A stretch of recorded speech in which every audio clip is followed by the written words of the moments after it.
জিবরিল আমিন একদিন আল্লাহর নবীজিকে বলতেছিলেন, ইয়া রাসূলুল্লাহ, পৃথিবীতে 4টে সময় আমার আসতে কষ্ট হয়েছিল। আমি এত দ্রুত গতিসম্পন্ন একজন ফেরেশতা, যিনি সিদরাতুল মুনতাহা থেকে পৃথিবীতে আসতে আমি মুহূর্তের মধ্যেই চলে আসি, কিন্তু 4টে সময় আমার বড় কষ্ট হয়েছিল নবী। 1 নাম্বার, ইব্রাহিম আলাইহিস সালাতু ওয়াস সালামকে যখন আগুনে নিক্ষেপ করতে হচ্ছিল, মিনজাবিনের উপরে বসে আগুনে ফেলানো হচ্ছিল, ইব্রাহিম পড়ে যায়। আল্লাহ ডাক দিলেন, জিব্রাইল তাড়াতাড়ি যাও আমার ইব্রাহিমের কাছে, আমার ইব্রাহিমের কাছে যাও, দেখো আমার ইব্রাহিম কি বলে। হুজুর, ওই সময় দ্রুত গতিতে আমি হযরত ইব্রাহিম আলাইহিস সালামের কাছে এসে প্রস্তাব দিলাম, আল্লাহর খলিল, আপনি যদি বলেন এই আগুন থেকে আপনাকে উদ্ধার করে রাখবো। আল্লাহর খলিল জবাব দিলেন, জিব্রাইল, তামাম সৃষ্টির মধ্যে আমি ইব্রাহিম ছাড়া আল্লাহর আর কোনো খলিল নাই। এই মূর্তি প্রতিমার বিরোধিতা করতে যেয়ে আমাদের বাবা ইব্রাহিম আগুনের ভেতরে পড়েছিল। আমাদের বাবা ইব্রাহিমকে আগুনের মধ্যে ফেলানো হয়েছিল এই মূর্তি পূজার বিরোধিতা করার জন্যে। আমরা তারই সন্তান, আমরা তার উত্তরসূরি। কথা বলেন ঠিক না বেঠে?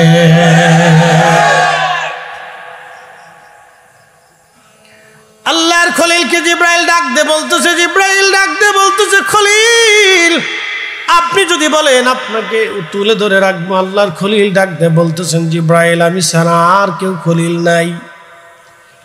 আমার মালিক যদি মনে করেন আমি আগুনে পড়ব, আমি আমার মালিকের ইচ্ছার উপরে ছেড়ে দিলাম। ওনার ভালো মন চাইলে আমাকে আগুনে পোড়ায় ফেলুক, আমি জিব্রাইলের সাহায্যের কোনো প্রয়োজন নাই। আমি ওই মালিকের দিকে তাকায় রয়েছি। একবার জোরে বলা যাবে কি মারহাবা?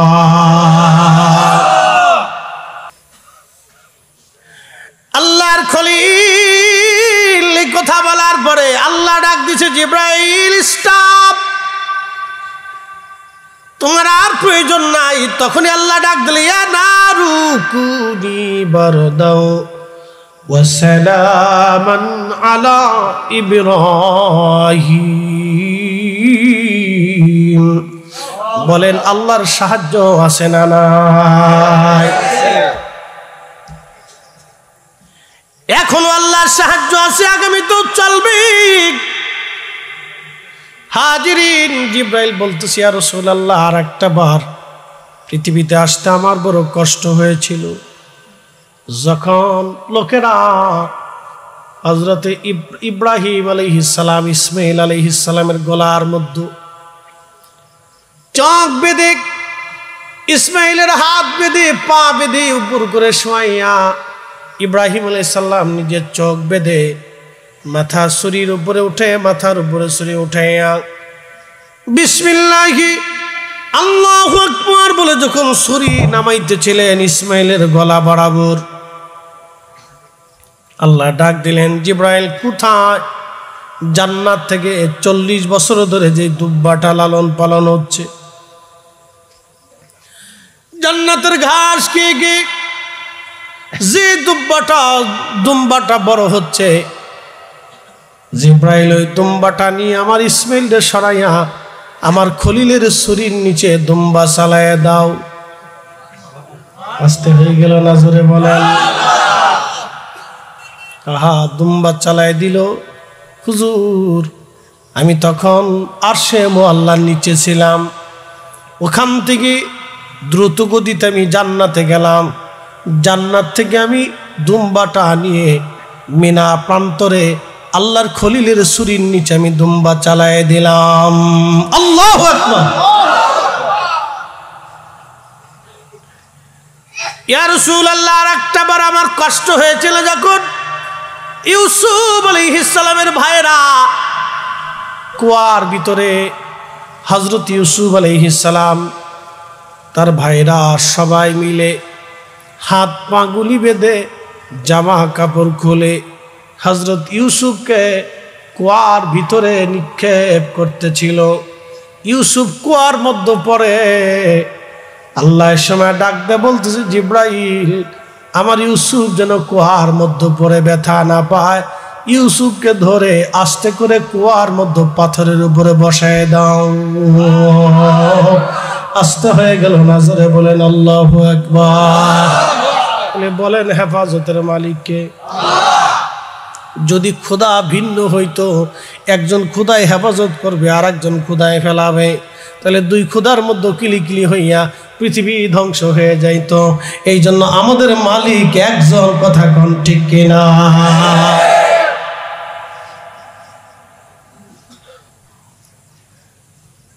রাজনগরবাসী হযরতে ইউসুফ আলাইহিস সালামের ভাইরা ইউসুফকে কুয়ার মধ্যে ফেলে দিল কেন? হিংসা। এই জন্য তিনটা জিনিস মনে রাখবেন, জিহাদ, জাহাব, মাযহাব। অপরিচিত জায়গা আপনি যখন গেলেন তখন আপনি বলবেন না আপনি কোন দলের অনুসারী, পিটুনি খাওয়ার সম্ভাবনা আছে। কারণ দলের কারণে মানুষ শত্রু হয়ে যায়, ঠিক কিনা? কি পরিমাণে অর্থ আছে আপনার, কি পরিমাণে টাকা আছে, কত শত কোটি টাকা, বন্ধু বান্ধবকে বলবেন না, আত্মীয় স্বজনকেও অনেক সময় বলবেন না, কারণ শত্রু হয়ে যাবে। সম্পদের কারণে শত্রু হয়ে যাবে। বলবেন ফরিদে হুজুর কোথায় শিখেছেন? আমি যখন মাদ্রাসায় পড়তাম তখন আমার একজন টিচার ছিলেন, আমাদের মাদ্রাসার অধ্যক্ষ তিনি ছিলেন। উনি তেহরান ইউনিভার্সিটির এক সময় অধ্যাপক ছিলেন, তেহরান ইউনিভার্সিটিতে পড়াইতেন। উনি বলতেন, বাবা ইরানের শিয়া দেশ, আমি সুন্নি, বহু বছর আমি তেহরান ভার্সিটিতে কাটাইলাম, কিন্তু ওরা তখনও জানতো না আমি শিয়া না সুন্নি। যদি আমি সুন্নি জানতো তাহলে আমার উপরে বিপদ আসতো, মুসিবত ওরা চাপাইতো। আমাকে ক্লাস করার সময় বললেন, বাবা তিনটা জিনিস মেনে চলবা, জিহাদ, জাহাব, মাযহাব। তুমি কোথায় যাচ্ছ, যাবার সময় অপরিচিত কারো কাছে বলবা না, কারণ রাস্তাঘাটে তোমার দুশ্মন থাকতে পারে, তোমাকে বিপদে ফেলে দিতে পারে। কি পরিমাণে অর্থ তোমার কাছে আছে তুমি কারো কাছে বলবা না, কারণ অর্থের কারণে মানুষ শত্রু হয়ে যায়, ভাই ভাইকে মেরে ফেলে দেয়, ভাই ভাইকে খুন করে, 1 ইঞ্চি জমি ভাই ভাইয়ের জন্য ছাড়ে না, বিরাট যুদ্ধ, মারামারি, কারাকারি, পারাপারি, লাঠালাঠি চলে। এই জন্য অর্থই সকল অনর্থের মূল। কথাটা একেবারে খারাপ না। এই জন্য আগের যুগের অলি যারা ছিলেন তারা দুনিয়ার সম্পদের প্রতি তারা লোভ দেখাইতেন না। দুনিয়ার সম্পদকে লাথি মেরে আল্লাহ এবং তারা নবীর কদমের গোলামি কইরা তারা এই জমিনে ধন্য হয়ে ঘুমাই রইছে। যার কারণে শাহজালাল আমিনী মুজাররিদি 750 বছর ধরে তিনি ঘুমায়। মুকুটহীন একজন সম্রাট, মুকুটহীন একজন সম্রাট, যার নামে 1 শতক জমিন আপনি পাবেন না, 1 শতক জমিনও তার নামে পাবেন না।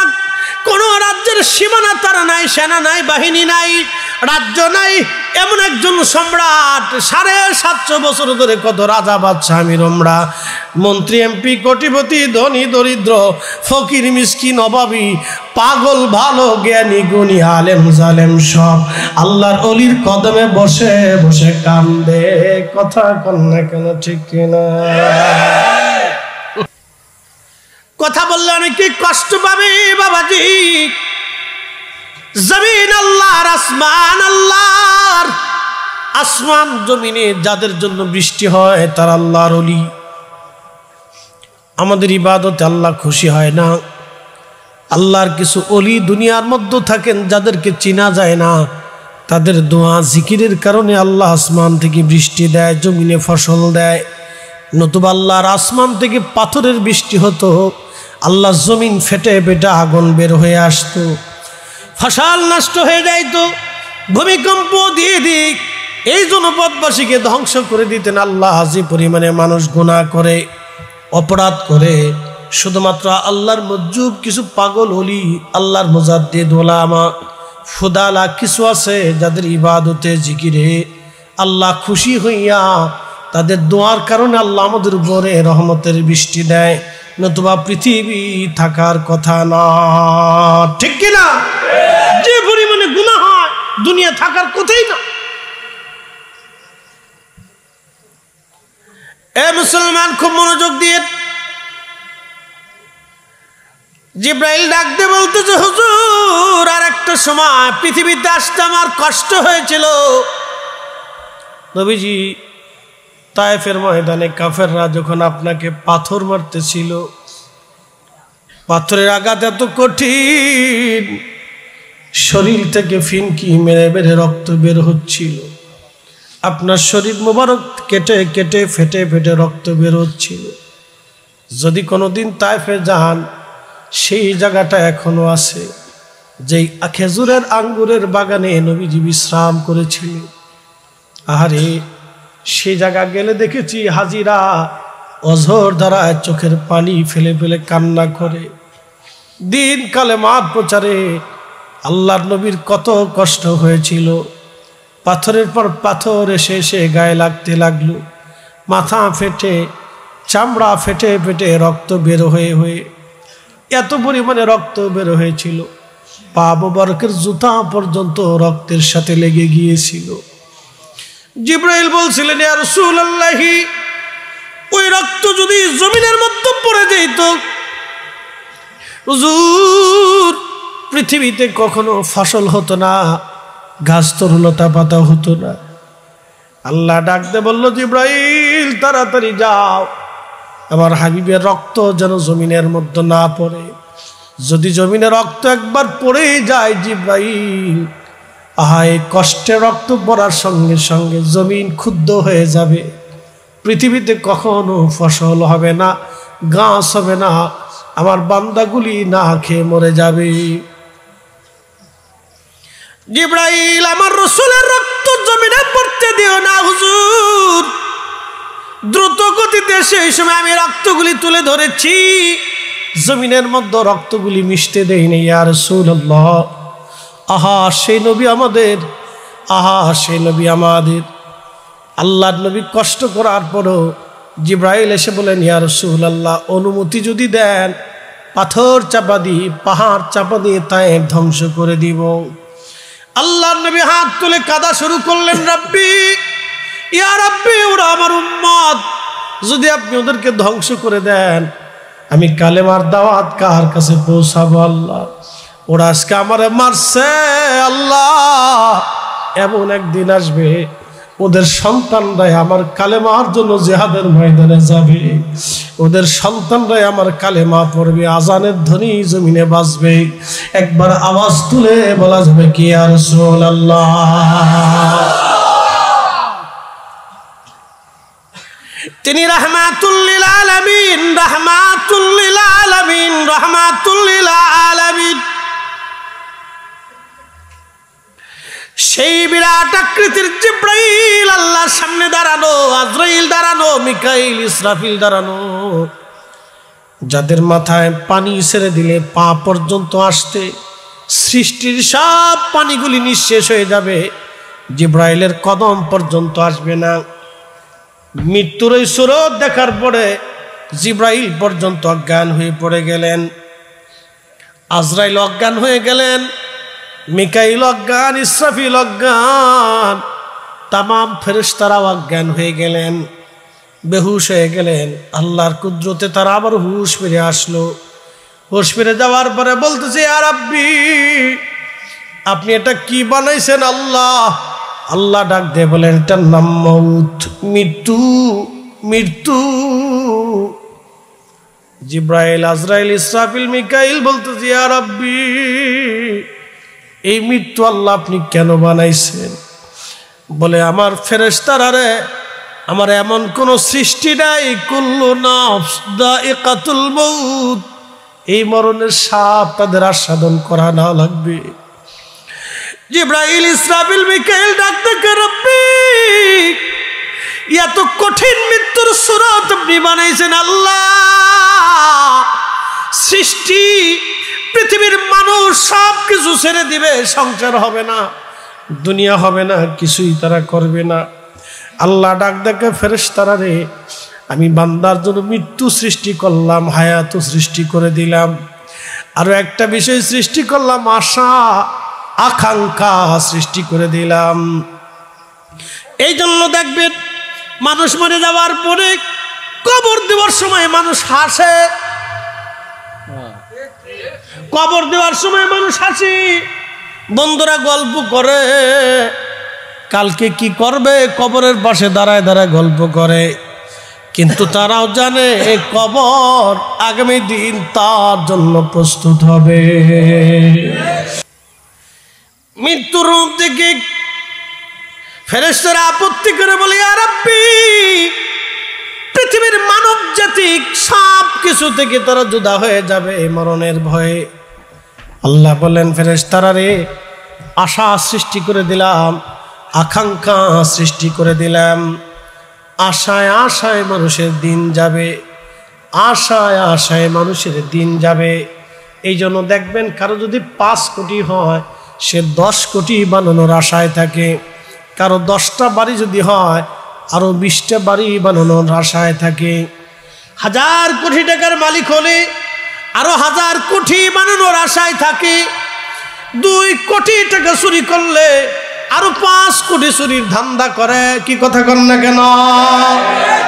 ওরা আশায় আশায় আশায় আশায় থাকে, আরো নিবে আরো নিবে। এমপি হইলে মন্ত্রীর চিন্তা করে, মন্ত্রী হইলে প্রেসিডেন্টের চিন্তা করে, প্রেসিডেন্ট হইলে প্রধানমন্ত্রী চিন্তা করে। এইভাবে শুধু আশা আশা আশা আশা, আশা কখনো কমে না, মানুষের আশা দিন দিন বাড়তে থাকে। কবরে নেওয়ার সময় মানুষ হাসে, কবর দেওয়ার সময় অনেকে হাসে, গোসল করানোর সময় হাসে, বাড়িতে মুর্দা লাশ রেখে আত্মীয় স্বজন গ্রামবাসী এলাকাবাসী আসছে, তারা গল্প গুজব করে হাসাহাসি করে। বাজানো ওরা মর্দা লাশে রেখেও তারপরে হাসাহাসি করে, এটার নাম আশা। তারা তখনও আশায় থাকে, ও মারা গেছে, আমি আরো 50 বছর বেঁচে থাকবো। কিন্তু আল্লাহ বলে দিলেন, হাবিব উম্মতকে বলেন, কুল ইন্নাল মাউতাল্লাযী তাফিরুনা মিনহু ফাইন্নাহু মুলাকীকুম। হুজুর, মরণ থেকে তারা সবাই পালায়, পালায়া বাঁচার চেষ্টা করে। নবীজি বলে দেন, এই মরণ থেকে পালানোর কোনো রাস্তা নাই। আল্লাহ আজরাইলকে ডাক দে বলতেছে, আজরাইল, এই মালাকুল মউতের দায়িত্ব তোমারে দিলাম। আজরাইল ডাক দে কয়, ইয়া রাব্বি, তার বিকট চেহারা দেখে আমি নিজেই তো অজ্ঞান হয়ে গেছি। আল্লাহ, ওই মালাকুল মউতের দায়িত্ব তুমি আমারে দিলাই, মৃত্যুকে আমি কি করে কন্ট্রোল করব? আল্লাহ ডাক দে বলেন, আজরাইল, আমি রব সেই শক্তি তোমাকে দিব, আজকে থেকে তোমাকে মালাকুল মউত বানাইলাম। আজরাইল ডাক দেখে, রাব্বি, এই মউতের শিকার কি আমাকেও হতে হবে? আল্লাহ ডাক দে বলতেছেন, আজরাইল, সৃষ্টির মধ্যে এমন কোন জীবন নাই, এমন কোন জীবন নাই রে আজরাইল, যেই জীবনের মউতের স্বাদ না নিতে হবে। প্রত্যেকটা জীবনের মউতের স্বাদ নিতে হবে। আজরাইল, তোমাকেও মউতের স্বাদ নেওয়া লাগবে, এই মরণ থেকে তুমিও পালাইতে পারবা না। মৃত্যু থেকে তুমিও মালাকুল মউতের রেহাই হবে না, তোমাকেও মরণের স্বাদ আস্বাদন করা লাগবে। আজরাইল, আল্লাহ ডাক দিলেন, হাবিব উম্মতকে বলে দেন, এই মউত সবাইকে নেওয়া লাগবে। খুব মনোযোগ দেন রাজনগরবাসী। মৃত্যুর সময় যখন ঘনিয়ে যায়, 1 সেকেন্ড আগেও হবে না, 1 সেকেন্ড পরেও হবে না। মৃত্যু রাজা চিনে না, প্রজা চিনে না, বাচ্চা চিনে না, বিজ্ঞানী চিনে না, সে কাউকে চিনে না। সে চিনে খুদার হুকুম যখন শেষ হয়ে যাবে, 1 সেকেন্ড আগেও হবে না, পরেও হবে না। ওয়ালা ইউআক্কিরাল্লাহু নাফসান ইযা জাআ আজালুহা।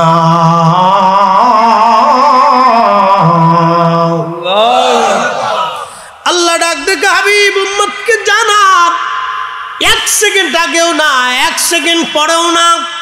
হায়াতের গণ্ডি যখন শেষ হয়ে যাবে, আগেও হবে না, পরেও হবে না। নবীজি বলতেছেন, উম্মত রে তোমরা শুনে নাও, মালাকুল মউত আজরাইল আলাইহিস সালাম আসে। কাফির, মুশরিক, বেঈমান, মুনাফিক কারা? কথায় কথায় যারা মিথ্যা বলে, আমানত রাখলে খেয়ানত করে এবং ওয়াদা করলে বরখেলাপ করে। আল্লাহ রসুল বলেন এরা মুনাফিক। মুনাফিকের আলামত তিনটা। এক নাম্বার, কথায় কথায় মিথ্যা বলে। আমাদের দেশের রাজনীতিবিদ যারা আছে তারা কথায় কথায় মিথ্যা বলে, ওয়াদা করলে বরখেলাপ করে, আমানত রাখলে খেয়ানত করে। বেজার হয়েন না বাবা, বেজার হয়েন না। ভোট দিবেন কারে চিন্তা করে দিয়েন। আমার ভাইয়ের চরিত্র ফুলের মতো পবিত্র, এই কথার স্লোগান দিয়া ভাইয়ের পক্ষ নিয়ে জাহান্নামের টিকিট কাটা যাবে না। কি কথা কর না কেন, ঠিক কিনা?